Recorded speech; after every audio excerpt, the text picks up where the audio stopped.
production. Don't you wanna rest that ass in this glass? Don't you wanna rest that ass in this glass? Niggas got shows Don't to you get to and wanna shit. rest that ass in this glass house? If you ain't sucking, the fucking get your ass out. Don't you wanna rest that ass in this glass? Don't you wanna rest that ass in this glass? Don't you wanna rest that ass in this glass house? If you ain't sucking, the fucking get your ass out.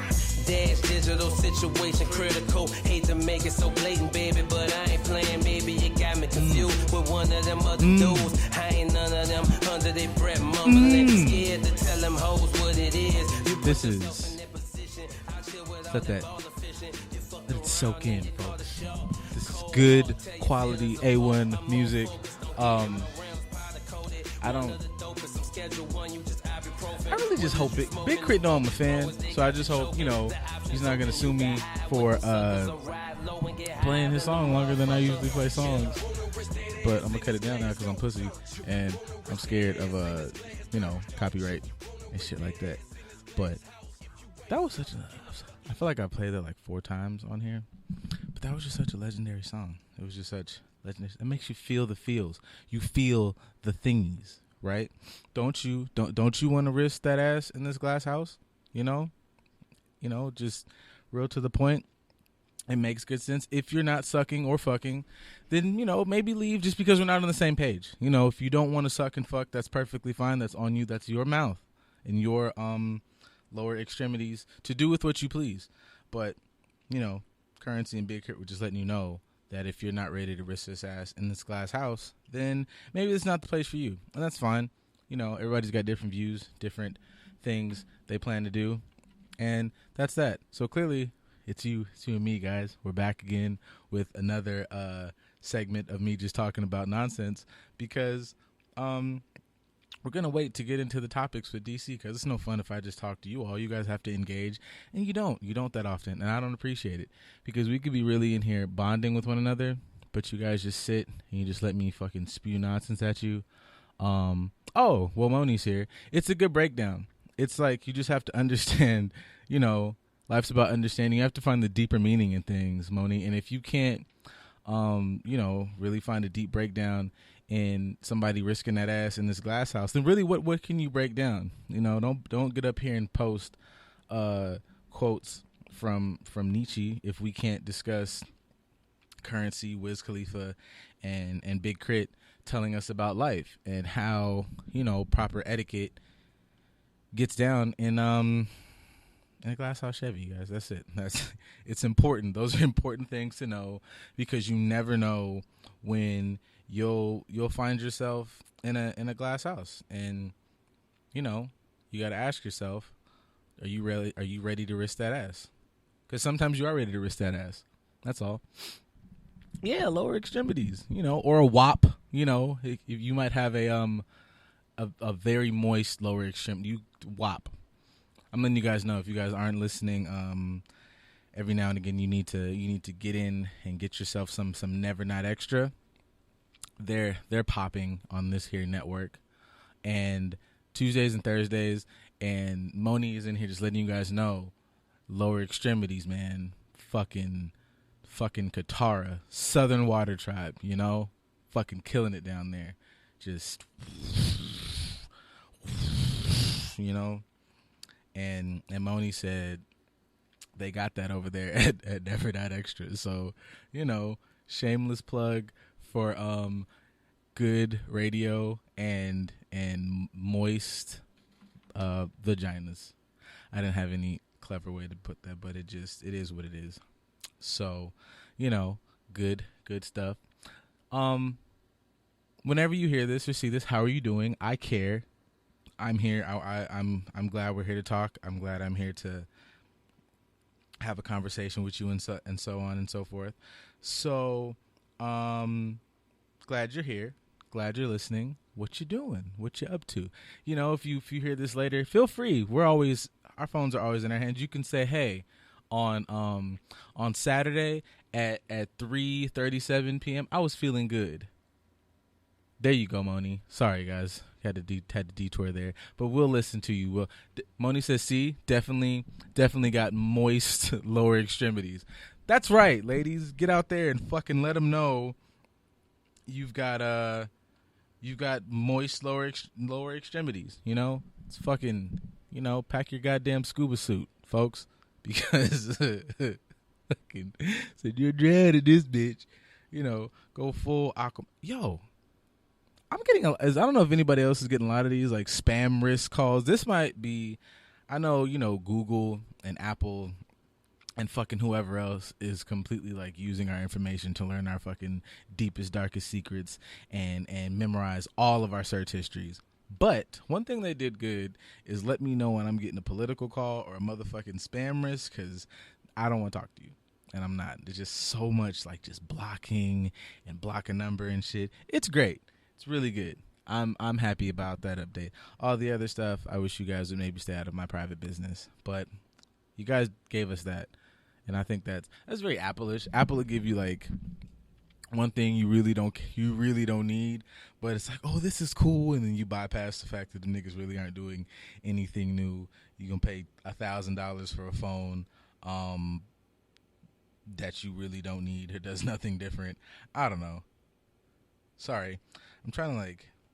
I don't know if everybody has the app. I'm having a conversation about how to tell somebody how to use that. But if you don't have the app, you should get the Good News app. That way you can like, you know, you can run this back, but you could listen live. We're just always up here listening. You know, well, I'm not listening. You're listening. But you can listen live. You can partake. You can be like Moni in here.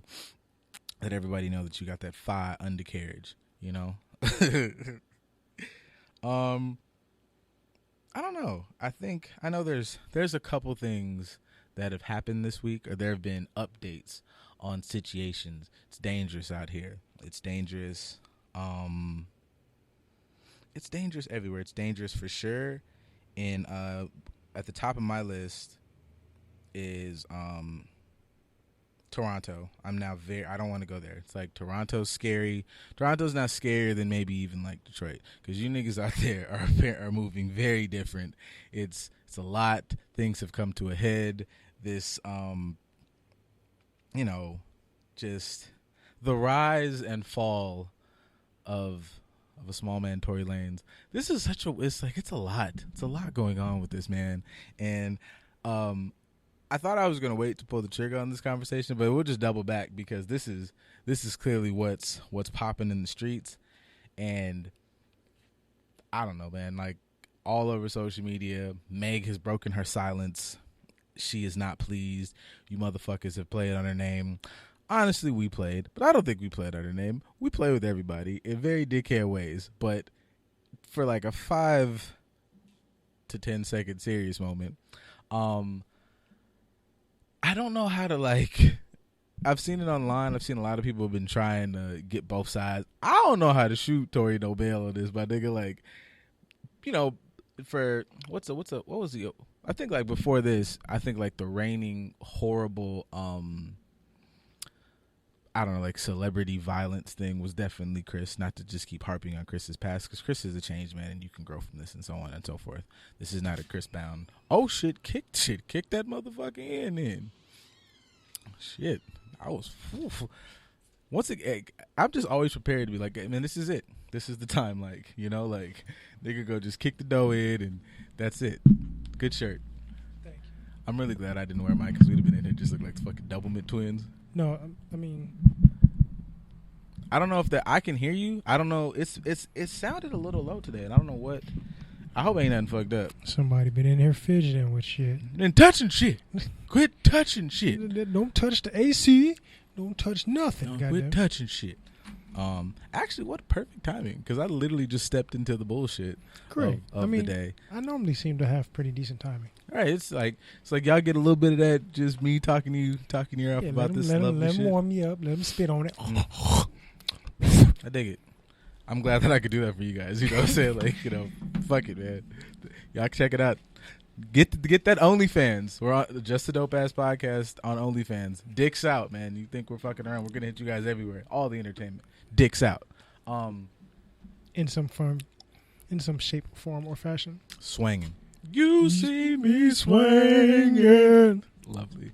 Oh. Oh, you right.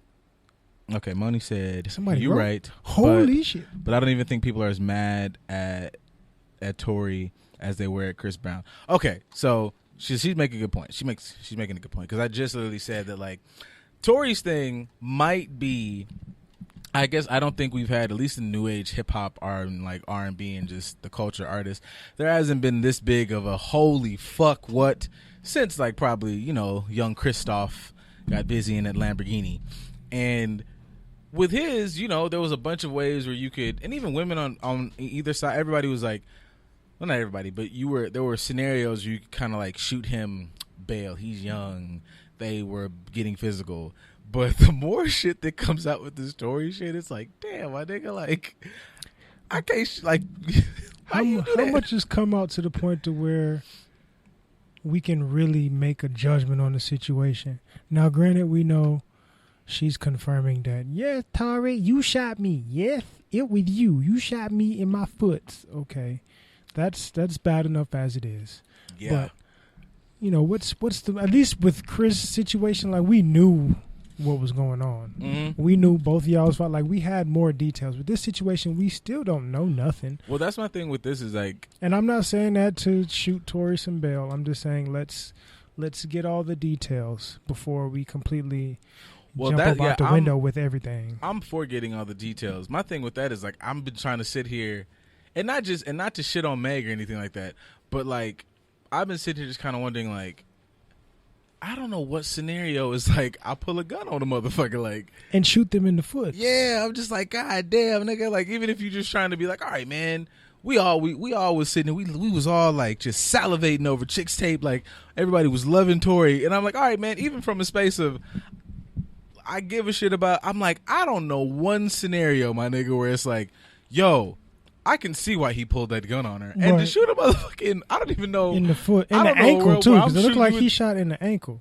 It was such a, I don't know if he's the best marksman or worst marksman. It's the fucking, I don't know. Like this shit is just more baffling on a fucking, I don't know, whatever somebody posts basis. But yeah, I know that's been talked about, and I know it just blew up the internet. But the more, like you said, the more I just kind of looked, I was like, we really still don't know. We don't know shit. Like she confirmed. She just confirmed literally this week that he's the one that shot her. Before we were speculating that that's what happened. So we still don't know anything. He ain't said a word. He ain't been charged with nothing. All the information we are getting is from her. Yeah, I don't know.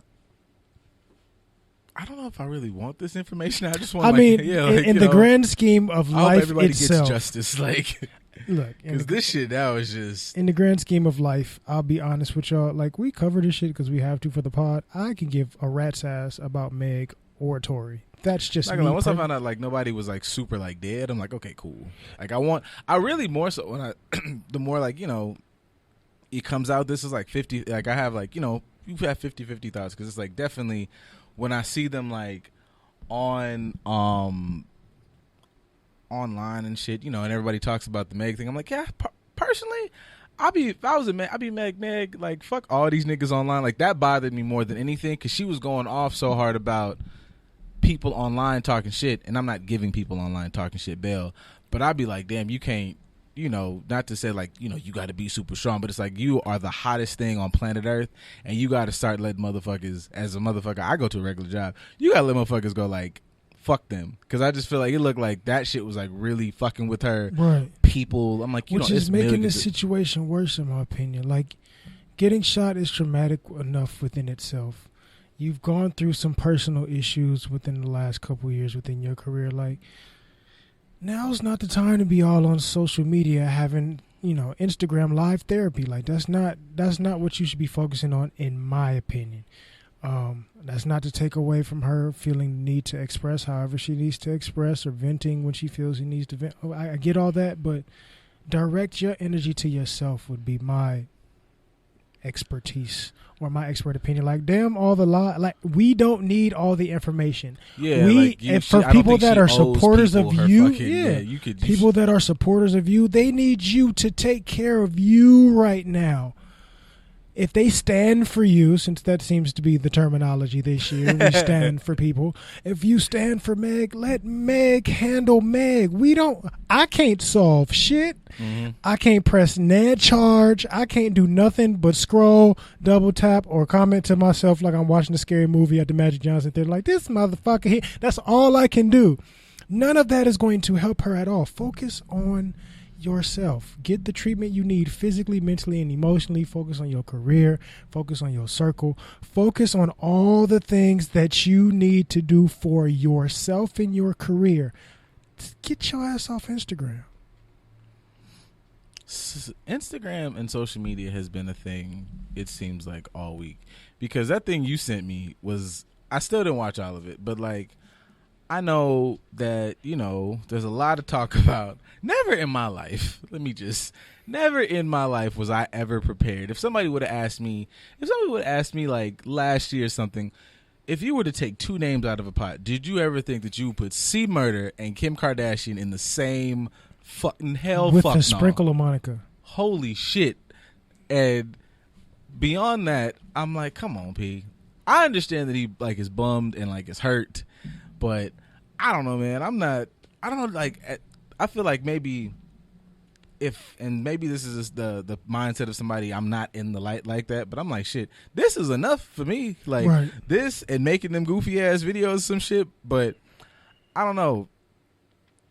I mean, I understand him being like bothered, I guess, if you've, you know, that nigga been like riding to like get his brother out of jail, it seemed like, you know, since the motherfucker went down. Since we was in grade school. But I mean, I guess if I'm, you know, if I'm a C Murder nigga, I'm trying to get out whatever which way. So if me being, and I think there might be like little sensitivities, because I skimmed over it. So whatever he said in there, maybe it was. But if he didn't say, I don't give a fuck about my brother's help, but I know that this motherfucker is huge. Not to say, once again, this is up on a people thing, because not to say Master P is not one of the most influential whatever, but motherfuckers on earth. But Kim is like, all that family for whatever reason is white hot at all times. So like, shit, man. White and hot. Mm-hmm.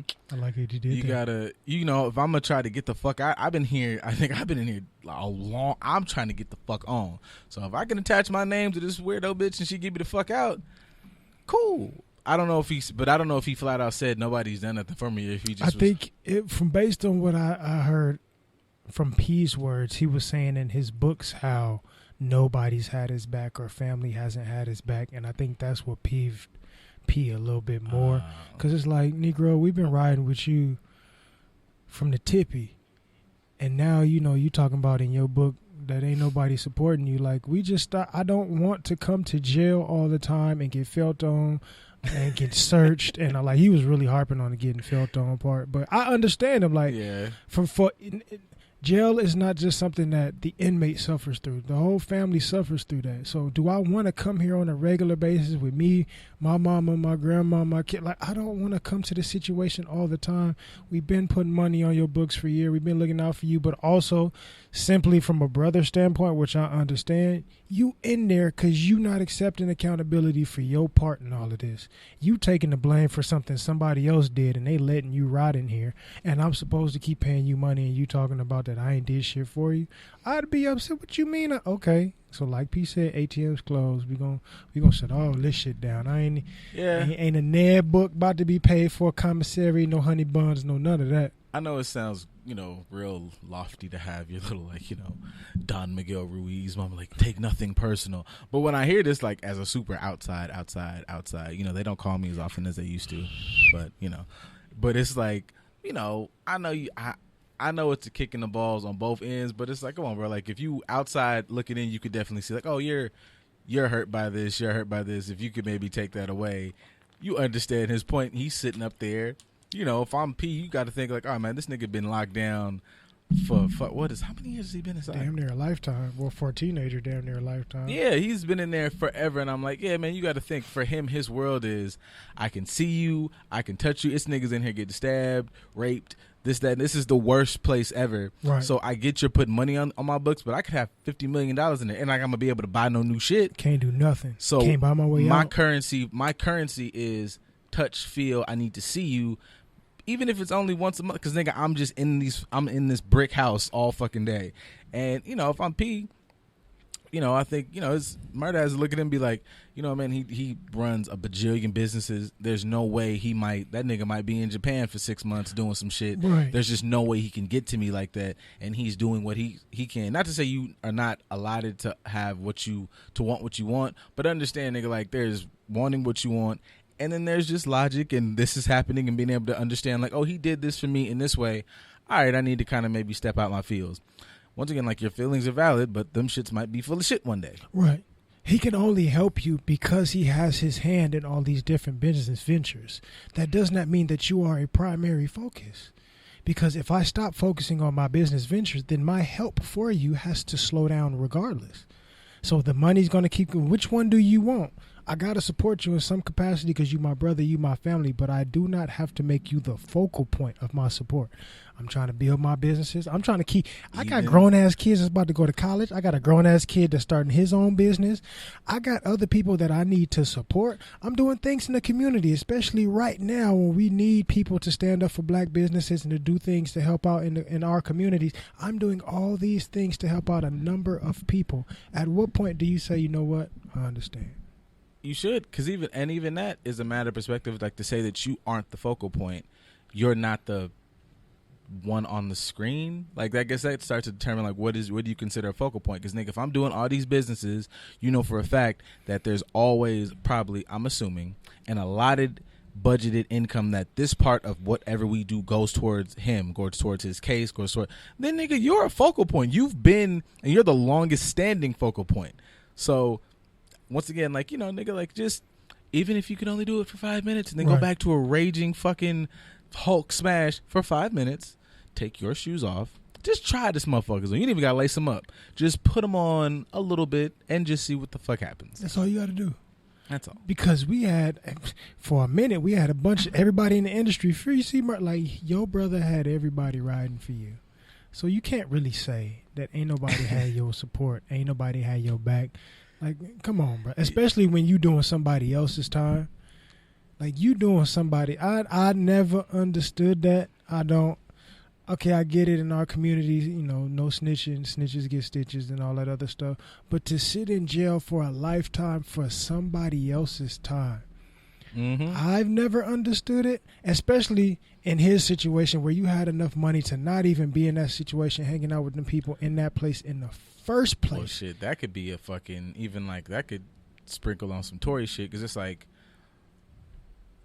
not to just keep harping on him, but after a while, and I think people mix up, they start to convolute the two, like, getting out of the bullshit that you were trying to work your way out of anyways, perfectly fine. That does not, you know, correlate to, oh, you trying to leave the hood, or you trying to leave your people. It's like, no, I'm putting this bullshit aside. Now, I can definitely build up something, this, that, and the third. You have to kind of differentiate and start to, you know, analyze, okay, what parts of this are good and what parts of this are bad. And I say that for, like, a Tory, because it's like, you could be whatever the fuck you was in Toronto. That nigga has told his story 50,000 times. Rough shit is rough. I get it. I'm not I'm like minimizing that. But if I'm going to hang out in the rich fucking however area with fucking Kylie Jenner and Meg, I don't really think I need the heat on me like that. Or if I got it, then you should just like, just have it in the car with, like, there's no, not even that. A different perspective, which I want to address within our community. Sprinkle me, man. Why does somebody leaving the environment that they was getting money to do in the first place, like, the whole concept of hustling to get money is to get the fuck up out of the situation that you in. So why, when somebody actually has the ability to do that and they do that, why do we turn on them negatively? Why does somebody have to be your neighbor to support the community? The whole concept of me hustling was to get up out of here so I don't have to hustle no more. Why are you upset? Why do we, that's the kind of the crabs in the bucket theory. Mm-hmm. Why do you have to be in my direct line of view for you to understand what I'm doing or to value what I'm doing for myself, my family, my community, my environment? I think that's because people take it, and a lot of, I would say, artists have done this, is you leave this environment and then you don't really do anything for it. There's something, even if you're just throwing money in there, there's something to be said about having, like, the NIP blueprint. It meant something people to like to walk up and be able to like, oh shit, this nigga's here. Oh shit, you're a part of this. Oh, you took this building that I walk by every day and turned this into something that's viable. So if your money's doing that, then no, you don't gotta like live up the street. But he wasn't there every day. Nip wasn't there every day. I got his name on the shop. You know he gonna pop up randomly whenever he feels the need to pop up. You know he has family members working here. But that even goes into my next point, not to cut you off, my bad. But if I'm helping out the community, or you want me to help out the community, what are you doing to be helped? I'm not here to just give you money and you continue living the way you live and doing the things that you're doing. Like, no, what are you bringing to the table for me to help grow? True. Because if we're going to help the community, let's grow the community to be better than what it is. Not me pumping money in the community for material bullshit and for you to feel comfortable. We're supposed to be changing our environment. I've seen Pete talk about that, which is true. Because, like, it is on both sides. It's like, you know, as an artist, you need to not just be a fucking money bag and show up and like, hey, I'm here, guys, and then you leave back, you know, to the Hollywood Hills for like the next however. But yes, like, you know, like with the NIP thing, that was like a special thing on all cylinders because, like you said, it's family members, it's people. We're gonna work the store, we're gonna watch this, we're gonna be all part of it and participants. Right. Niggas not gonna come up here and do no fucking goofy shit, more or less. But, you know, it is all it, and it seems like that trend is consistent. Like, because I'm a millionaire, you know, I'm like, just supposed to come through with gifts and shit. Yeah, and like everybody's supposed to be happy. No, that's not changing anybody's situation at all.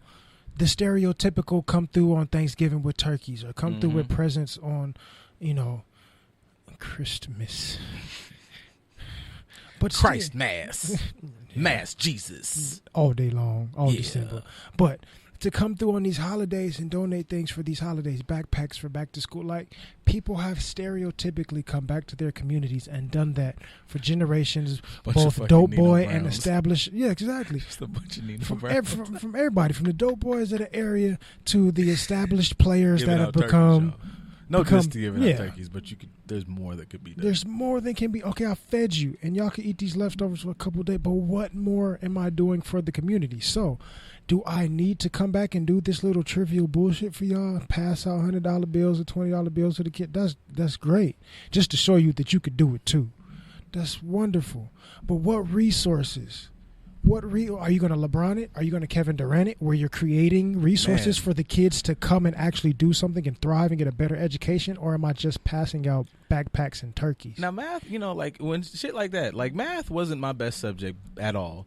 But, you know, you look at, you know, the stars, the big ones, the ones making a couple million. It's like, okay, it's fucking outlandish to think that, just because you got, like, you know, a $40 million deal that you can just take care of this entire community by yourself. That's wild. But the idea that on both sides, that maybe 7 of you niggas, like the starting 5, y'all could just fuck with this thing and build this up. Now, for them to build that up, on the flip side, that requires that, nigga, you don't need to rap. You don't need to fucking ball. You know what you do well? You're actually a graphic artist, and you fucking grow this, and you whatever. Now, I can fund. If you came to them niggas be like, hey, I got a business plan. I don't have them. That's how we do this, like, group economics thing. So it's on everybody to just go, now you need to come take care of the community. If the nigga showed up today, what would you have? Like, if he was like, okay, I'm here. I got $3 million right now to put in your hand.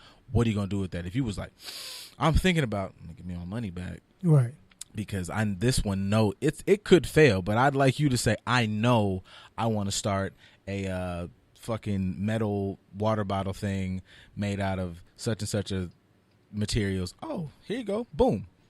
But if you come up like, I've been really working on my mixtape. Come on, bro. I'm in this field and know I'm just trying to start a chicken joint. Not that I have anything against fried chicken. Trust me, we enjoy. But come on, like, what are you doing for the what? You can start a chicken joint, but give me a business plan on how to run a restaurant. Give me a business plan on how this is going to be bigger than you setting up shop on the corner and sell. Like, how can I be a resource to you that's going to be profitable for everybody? I don't need a ton of kickback because I got the money in the first place. But I need something that's going to grow and support everybody. Or I'm supporting you because you really have a talent for this. If you open a chicken joint but you got the baddest chicken in the whole tri-state area, then yeah, I want to help you grow. Cooking motherfucker right here, baby. You can't say you came out of jail, you was the chef in prison or whatever, and this is your new start, but you also want to utilize that to give jobs to other people getting out of, like, have a plan on how this can grow into something magnificent for our people, and I'm sure they have no problem helping you. But again, that kind of goes to the Tory Lanez situation, whether financially or physically, who am I surrounding myself with and why?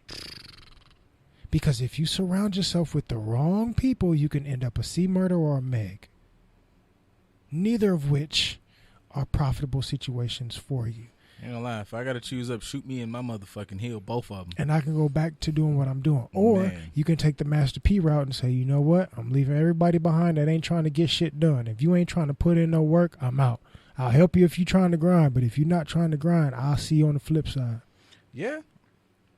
And that's shit. P is going on a number of things saying that, like, look, like, I'm fucking with mine, but...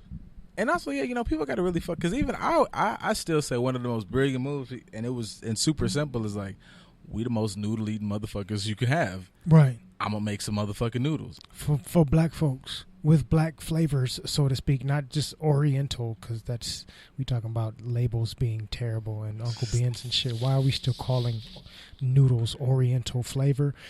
That's a whole nother topic. I'll let the Asian community get mad about that one. But yes, P is deciding to do something. They own it. Y'all could call it whatever the fuck you want. Word. That's their blueprint is fucking magical. And it's the blue pack too. So, but P is doing something for us. Even if you like, you know what? I don't have a magical idea or a talent that I know of right now, but I see you doing something magical for the people. Hey, who you need to work in that noodle factory? I need a job. I'm trying to work. It ain't even me trying to latch on and get money from you. Just let me be one of the people that works in your... I know how to drive a forklift. I can work in the factory to help you get your noodles out or deliver them, or I'm a truck driver or whatever the case. You can play your role and still get paid without him having to fund some bullshit. Playing your position, doing your role, fitting where you can fit in the piece of this puzzle. Like last week. Exactly. Like, so I reminded myself, because I looked at messages. It's our messages, because we be talking about shit, because we're dedicated to the fucking craft. All week long. And it was one of these posts about just the world and the maneuvers of the poly lifestyle and the misconceptions and surrounding yourself with like-minded people. Yeah, you know. I know a lot of people seem like, you know, they with the shits, they're not with the shits, or they just, but this page is like, oh no, we're going to really break down like what goes into this. And then there was like, I lost it now. I'm just fucking scrolling. But I know one of the arguments in there was like, those are arguably like way more and have way better communication and understanding of one another than like a monogamous relationship, because it doesn't have because the monogamous relationship is typically based in your selfish one-sided ego, whereas you have to effectively communicate within a poly situation because all parties have to be considered. Yeah, it just I know this one for me, and not as somebody who just says fuck it because fuck it.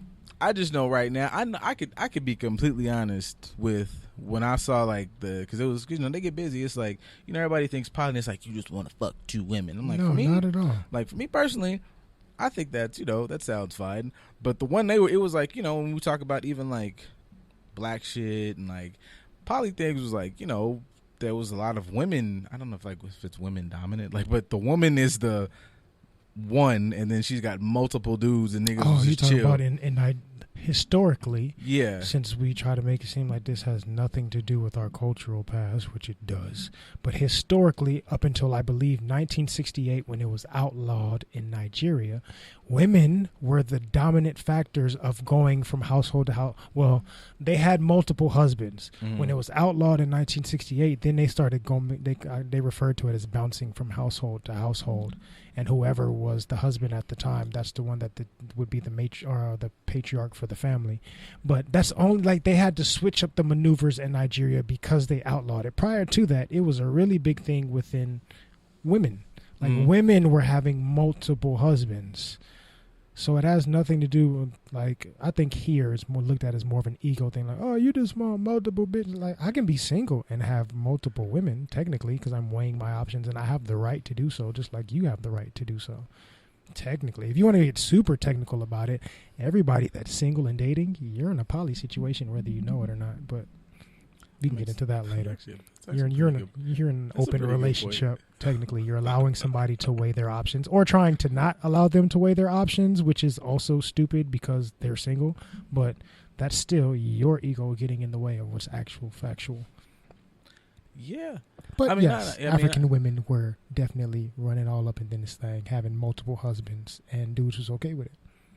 Yeah, I guess like you said, with something like that, it is how you communicate it. Because even on that page, like the picture of, like, you know, I just ain't finna bust live with no nigga right in the room.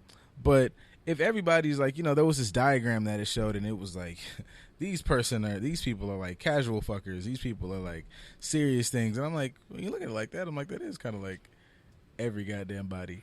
And once again, I would say that comes with, I think, the expectation you put on something at the start. Because, you know, you've had like people who you relationship with, you people who you like kind of, what was that shit called? Friends with benefits ish. Right. But that's a relationship if you really are fucking with this person and y'all just are deciding not to be like conditioned where you can't fuck nobody else. You can't be safe. You be safe. Them shits from people out, well, until people get, you know, out of pocket, are, I don't know why I think they're pretty healthy, unless somebody comes in the gate, I think, thinking that, oh, I'm gonna just do this for a minute until you can just latch on this person, which to me feels like if you started this thing from a dishonest space and it had no room but to like fall apart. But if you came in like, oh no, I'm just really cool with it, like, you know, which could be a reason as to why the whole poly situations may work out better for most than, say, a monogamous situation, because you're coming into the situation with the intent of communicating. Like, I have to. That's part of the dynamic of the relationship, is I have to communicate effectively with everybody involved. I don't have the pressure of having to hide anything. Yes, I got this situation over here. Yes, they are okay with an additional situation. Yes, she may be the one to come approach you. Who knows? Depending on whatever's going on within that dynamic, we have communicated about it. We are communicating it to you. Is you with it or not? Is you is or is you ain't? As opposed to, say, in a monogamous situation where you're putting pressure on somebody to specifically only focus on you, even though you're only dating or single and you're not in an official monogamous relationship that is agreed upon. You're trying to take away their freedom that they have to do whatever the fuck they want because they can. Bars. So now they're trying to hide it because it's like, I'm still weighing my options. I don't 100% know about this person, but I do want to weigh my other options over here. And I'm not really tripping if they do the same, but they tripping if I do that. So I have to hide that from them, which nobody should feel pressured enough to be that way. That seems to be a thing, like when people like not wanting to be an option to be weighed. Like I guess I know at some point in this situation, in, you know, whatever relationship phase you're in, you get into, if you guys so choose to be in a monogamous space.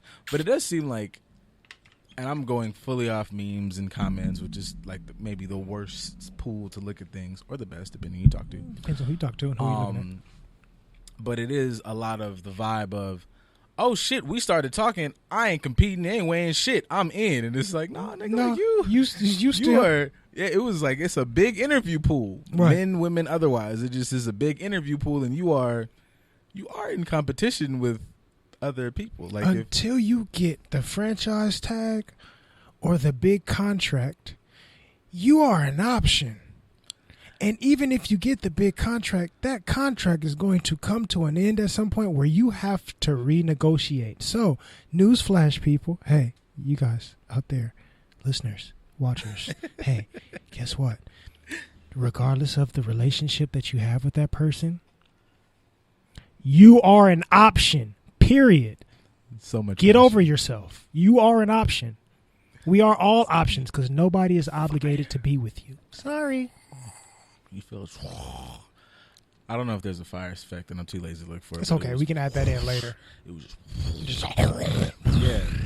Just set it ablaze. But you're an option. Nobody is obligated to have anybody in their life except for themselves. I do think that, like, is, once again, like, I feel like I say this a lot, but all these are, like, you know, about perception and how you discern what somebody's talking about, because an option doesn't. I know it always gets taken as like you're getting put on, I don't know, the back burner, like it's taken negatively, as opposed to just, like it. I don't know, even if it's just flat out makes sense. So I didn't know you get mad about it, because that literally is the name of the game. Regardless of what your end goal is, you start this thing out as an option, like we've talked about before. I feel like that puts you, not to say you don't get walked over, but that puts you in this frame of mind where it's less of taking what this relationship let me give, and more in the space of, I can give this. I like this person. I think this person is dope. I think this is a bad motherfucker, man. I want to go talk to her and like get after her. She's doing boom, boom, boom. I want to get in on that. I want to give as much. So she goes, oh, this nigga's dope. I want him on my team. You're in the space of like giving, right? But if you come in like, I'm this, well, fuck, man. Like, but both people are giving. Both people have to be vulnerable in order for the situation to work. And guess what? That's right, Moni. Everybody does want to believe they're the top pick, and you are fucking 4th round, and it's fine. Right. Tom Brady got picked up in the 6th round, 4th round? Tom Brady was absolute trash, had a horrible combine, and is looked at as a GOAT today. So that leads me to my next point. You should believe in yourself as much as you should always feel like you are the top pick within your class, because you are in a class of your own. You are the only person that you have to govern. So yes, you should have enough self-respect and enough confidence to feel like you are the shit. Great. But there's multiple types of shits. Some shits people don't want to have. Some people don't want to have shit at all. Like, you are not going to be the shit to every single person that you come in contact with. That does not change your worth, your self-worth, and how you should view yourself. But that does not mean that you are of worth to every single person in the exact same manner. Sorry, you view yourself as a number 1 pick. That's wonderful. But on this team, that spot already has 3 superstars. You might have to sit the bench, or you might not even get picked up on this team at all. And you have to be able to accept that, because why? You're an option. Well, this could work if we're still doing the Tom Brady thing. Like, what's that shit, like the Patriot way? Like, you could be fucking insert AB. You are arguably the best wide receiver out and about. But nobody give a fuck, because the Patriot way, nigga, I don't get, like, I need you to run a nice end. Right. You need to run a couple ends. We go nickel and dime and shit. I don't give a fuck how fast you can get to the end zone. That's not the game we're playing. Does it fit the team scheme? Yep. If you're not fitting this scheme, then, and you have to fit in anybody's scheme. You can choose not to be in that scheme, but yeah, understand you got to go. You're gonna go to tryouts for every team.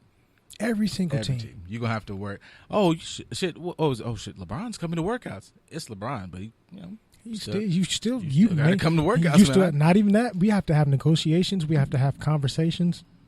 You may fit great within this scheme, but we may not match on our negotiation tip, and negotiations may stall, and then we have to separate and go in different directions.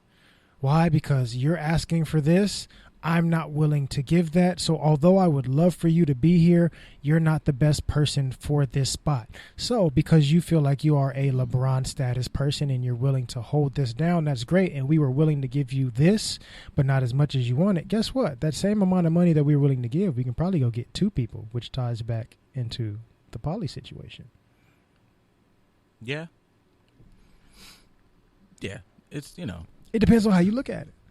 But you may not be perfect. I think we touched on this earlier this week. I brought this up to you.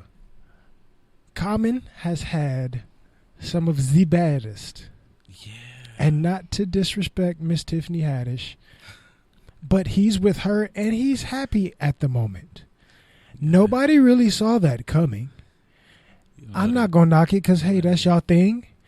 As long as y'all happy, that's all that matters. But he's had some wonderful draft picks, and guess what? They are no longer the option. Why? Because at some point, we don't work in each other's scheme, and now I'm in a different situation. Word. Hang on. Moni dropped a question. We're trying to be good with this. Go ahead. So, question: How you move? How you move knowing that you can be cut from the team at any time, even with the contract? Like, how is it possible to be all in, but still protecting yourself? I would say that, at least for me personally, all of this shit is temporary. Like, there's no guarantee that you'll be with this person for the next 50 minutes or the next 50 years. Right. So you enjoy your relationship in the present. Anything you do in the present. You could die. Like, you could spontaneously combust tomorrow. Right. So it's just being okay. Like, you have to be okay with loss. Like, being all in assumes that loss might not be, you might be all in, they might be all in, and they might get in a car crash. What you gonna do? Right. Like, you have to be able to go, I enjoy this and this feeds me, and I'm happy here, and so on and so forth, and still be okay with the fact. That's kind of like what I said. I think I said something about this like last week, like the idea that because you were in something so good and then it fell apart, all of a sudden the world's coming to an end. Right. No, that shit was good. That's what you needed in that time, in this space in your life. You needed that thing, and you and that person might be bullshit now and fuck that motherfucker, and you might both need time to grow apart to come back together, maybe. And I'm not saying that as like hold that out, but just enjoy what you have now. Like, okay, we're good now. This is a good space now. I'm all in for this right now. That's what we touched on last week. Yeah. In regards to my friend. My friend was engaged and pregnant, and she is no longer living it. Like, her fiance lost everything and has to start over.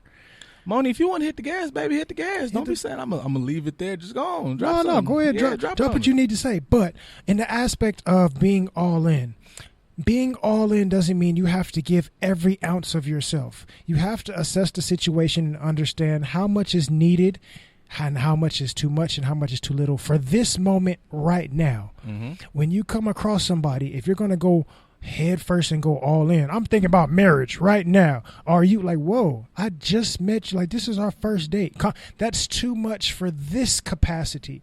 How much should you be giving right now? And then incrementally you give more and more and more and more and more, depending on what the situation entails. That's vulnerability within itself. Some of you hurt yourselves because you're giving too much, which is not applicable to the situation at hand, and then you get mad at the other person because they don't want as much as you're trying to give. Nobody told you to do that. You didn't pay attention to the boundaries. You didn't read the room and look at what was going on, and then you got mad because you poured 15 ounces worth of drink in a shot glass. Nobody asked you to do that. True. That's your fault. And some of that, I think, when people say like some of that shit, like I love hard and stuff, which is true. Some people, I think everybody loves love hard because you suck at controlling your own emotions and boundaries, and that's nobody else's fault. And so, yeah, but sometimes I don't even think that's loving hard. You just want something so you can, like, I want to be in a relationship. You want to identify with that. That's not loving hard. You are emotionally irresponsible. You are emotionally insecure, and you don't want to control them. So you say that you love hard so that you can be devoid of accountability, which is not going to happen. So you know what you should do? Be fucking accountable for your own actions and control yourself. Sorry. Stop blaming it on loving hard and just learn how to love appropriately. I wonder if that, like, does the volume make it kick less in the balls or like heighten it? No, I hope it does. That's why I do it on purpose. So hopefully that it hurts you a little bit more and it stings. It's a little seasoning. It gives a little dash. Like, you'd be like, you eat something, like, what is that?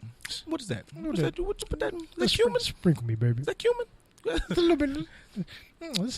But yeah, like, I think even saying that, like you said, taking accountability is like not understanding where exactly is this coming from. Like, are you in love, or are you, like I said last week, independency? Are you lonely? Like, what is this? What are you really here for? Like, because that's not, and like we did all the comparisons. Go listen last. We did all the comparisons about how you love other people in your life, your mother, your father, your kids, all this other stuff. And it's not, there's not that many stipulations on those. You don't want nobody to, you have a bad relationship maybe with your father, your mother, whatever, they treat you shitty. But in general, you don't have this, if I don't talk to this motherfucker, this is not my father. Like, no, man, that's your fucking daddy. Like, you see him next week. Like, where you been, Papa? I've been out here, whoop whoop. Mom, what you doing? Bitch, I'm out in the streets and whatever. Okay, cool. Like, but you're not my mama. You're not my friend because you're not here when I want you to be here. Yeah. What's she saying? Oh, I think, okay. Hit us with him. Okay, Moni hit us with, I think I give too little because I got to be 1 foot out the door, or at least try to appear like I have 1 foot out the door. Well, you just said the last part, like, you bullshit. Like, you trying to like pretend like I don't give a shit instead of just like, you can give a shit as much as it. That's what I'm saying. Like, I guess try to analyze where these feelings are coming from, because if you just like this person genuinely, like, and treat it like I say, look at it like your friends. Like, I like, all of my friends, I'm like, I like these dudes because they just people I grew with, and they, we grew into, I like this trade, this person, is more patient than me, and I'll kind of learn that from them. But it's all like, it's not a space of like, I need to be the coolest guy in the room so they think I'm cool. It just is a natural occurrence. So if I'm coming into this thinking I have to adjust myself for this particular relationship, that shit's already on a bad foot. And now I need to understand, like, am I in this relationship so I can be, you know, I can get touched on, I can get my dick sucked, I can get, you know, loved on. But if that's I'm coming in this with like just an expectation, just an unwarranted expectation and goal on it, then you fucked from jump. Because there's layers to yourself and to this thing that you're projecting on this relationship that you shouldn't do. I mean, based on the example that she's given, you're afraid of vulnerability. You're approaching the situation, I won't even say cautious or even guarded. You're expecting it to fail, and that's why you're scared to give all of yourself. And which, like I said earlier, doesn't mean that you have to give 100% of yourself, but give enough within this confines until it requires more. If you're going into it with the expectation that it's going to fail or hurt you or disappoint you or whatever the case may be, within the grand scheme of speaking things into fruition, it's going to happen. Sometimes you have to just let your guard down just a little bit. Not saying like load up drawbridge all the way, but you can peek over that bitch and be like, hey, why you here? I'm gonna let you know why I'm here. What's going on? Like, am I safe? If I'm not safe, I accept accountability for me not having to be safe within this situation. I can't 100% blame you on that, but you recognizing that I'm 1 foot in, 1 foot out, you starting off like that? And fuck is you double dutching? Like, what you are we guys need doing? to watch more Mandalorian. Like, you know, you have to know the journey is the way. That is the way. Everything is within the journey. I think you need to. You focused on the end result, and you ain't even started yet. I done cried to niggas, and they be like, huh? I never knew you had feelings like that. Well, one, you never showed them that side to you before, and you then you dump it on them, and you get mad because they don't know how to respond appropriately. If you knew how to do that incrementally and show them the side of you, maybe it wouldn't be such a fucking surprise. But also just the flip side, not to just promote like you do this, because people I think still take this, you promote all this communication and think, oh, this is the key to this next relationship. It might still fall apart. And that's perfectly fine that it didn't work out. Like, I think people should get more in the mindset of learning what you have to learn from this relationship. If it's a good space, if it's a bad space, learning the lesson, and just not repeating that shit over and over. Like the idea that you are, you know, I'm 26, I need to whatever, and it's like, you still stupid. You know, like I'm 26 and now I need to be married. This is my one-stop shop. Like even the poly thing, like some of this is all the things we've talked about, like conditioning and all this other shit, and we are all victims of it. But if you don't at least explore these ideas, you'll never kind of break a trend, because it's like, you know, you're assuming that this one has to be the one, and I'm tired of dating. What if dating is, or fucking different people, different experiences? What if that's what you're, because relationships are things that show you pieces of yourself. It's kind of fucked up to make it seem like I'm gonna get everything out of myself from this one individual. I might need a couple people. Word to Zoe Williams, because he like talked about this like on his show, like one of his last episodes. It was in the same ballpark that you might need a couple relationships to figure your own shit out. But the idea that we're trained to be like, this one relationship has to be it. You think you failed, you didn't. Like as a fighter or people who've been in fights, you know, you got to get hit to understand, oh, that's okay, I need to learn how to move here. Oh, I got hit. Oh, I've now built my tolerance, or I got a granite chin, or whatever. You don't know if you got it or don't got that if you don't have enough fights. I'll say you did fail, just to be an asshole. But you know what you did fail at? You didn't fail at that relationship. You failed at nurturing the relationship with yourself. Because you're not understanding. I guarantee you a good 90% of the people that are saying, I'm ready for a relationship, I'm ready, they don't know themselves. You're looking for a relationship to be a space to, you're like, looking for validation. Yep. That's all it is. You're looking for safety. Nigga, that's on you. And security, which nobody else can give you that. First of all, Moni, you been knew we was out here giving golden advice. Let me find out y'all was giving golden advice. No, here's the thing, folks. We've been giving nuggets. Let me look in this camera. Go ahead. Because Moni knows us personally. Look Moni sees us on a weekly basis. It's been out in public with people in social settings. Moni gets like straight from the tit. You understand? Like it's not we be pouring it in the cup for y'all. Moni gets it from the titty and gonna sit here in this I like it. I take that back. I was about to. She said, "You know, I ain't ready." You know what that is, folks? Accountability. And we can accept that. I'm letting Moni off the hook. We let you off the hook because you're being accountable. Yeah, Moni said, "I want we'll that." Take that. It is we'll great. Take that. Because I got a whole bunch of tirades for Moni though, yo. Because like, I'm debating as to whether or not Moni is like, you piss her off and she'll like fucking snap your neck like an anime character, like, you know, you be like, they lose it and then it's like 15 light slashes and a motherfucker turn into fucking sandwich meat, just cubes of shit. Yeah, it's either that or like on weekends and like, you know, when everybody's like, oh my god, you know, we finna go out, Moni's like, I'm gonna go back home, and Moni go in her car and it's like just like a black coat and there's these boots. And you're like, what the fuck is, why she got them shiny ass black boots on? And she show up in like weird dark dungeons like fucking Angelina Jolie off of, but she means it. She's not there to kill. Moni's there to fuck. And like fuck reckless. Like, you motherfuckers, like, all right, you white motherfuckers. Like, I feel like that's Moni. There's something in there. Like, it's in there. She just hasn't found a safe enough space to let it know. She found it. She's just not gonna let us know yet. Because when you know, she's like, I gotta. She may not have found it enough to let us see it, but she has to find a spot. She Somebody knows it's there. Clearly, she can be accountable. Like most people, I think most people, they understand subconsciously what really needs to be done. They're just too fucking scared to allow themselves to do. We're not playing you, Moni. We are telling your legend. Moni is out here. I think I'm putting this out there. Moni is out here in some secret place, like some eyes wide shut shit that you can't. That you know you. It's weird names. Nobody. I am Adonis. Oh, hello Icarus. Like, they got weird names and shit they tell each other. And like, Moni walk in the door and they be like, Goddess Aphrodite has walked in, and she's just like giving orders and shit. It's some real deep shit. All these motherfuckers are like, and it's 7 motherfuckers that Moni controls, and like 5 of them, like one's Jeff Bezos, and like Moni is really out here ruling the white men that rule the planet. Yeah, it's a lot of shit. Yeah, yo, she's in the middle of a lot of things. Like, the mystery of Moni, that's a thing that we started here. Yep. Yeah, it's deep. Moni shit is wild, folks. I'm scared, but I'm intrigued, and I'm proud of her for, you know, really moving the culture forward. She's a little bit afraid, but his nipples are hard. I got a little bit of pee. It's a little bit of pee, but I'm excited about it. So, you know what? It's a half chub. Yeah, it's like, it's a lot going on, you know. So, thanks, Moni, for your contributions, and just for that, I'm gonna play some highly sexual shit. Are you fucking with Victoria Monet? You asking me or Moni? Both. Oh, I mean, of course. Yeah. We do have like extremely similar taste in music, in case you haven't noticed over these years. Well, it's not like you're into the white men, Moni. It's like you're controlling the world. I'm giving like you're. It's a scenario, honey. You really fuck niggas, but like you control the white. It's different. It's not the same. Like, you know, like you're like. You know. And a lot of white dudes are willing to go that route. Black dudes are still kind of scary as it pertains to like really letting a freak flag fly. Indeed. And Victoria be letting it fly. She said you get 9 times to hit the pussy. So that's it, folks.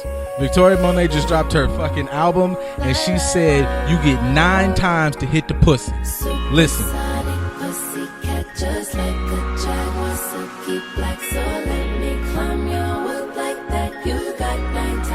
9 times to hit that ass. My numerology number is 9, so we ended on that. All right. So, JustADopeAssPodcast. Chat out some King Carter. Fuck with the good news. Let that nigga hit a few times so he can get his stroke in and he can figure out how the pussy work. Okay, you cancel a nigga after the first 2 or 3. He ain't figured it out shit. He ain't caught a stride. Gotta communicate. He caught a stride. This some jazz. Look at bitch.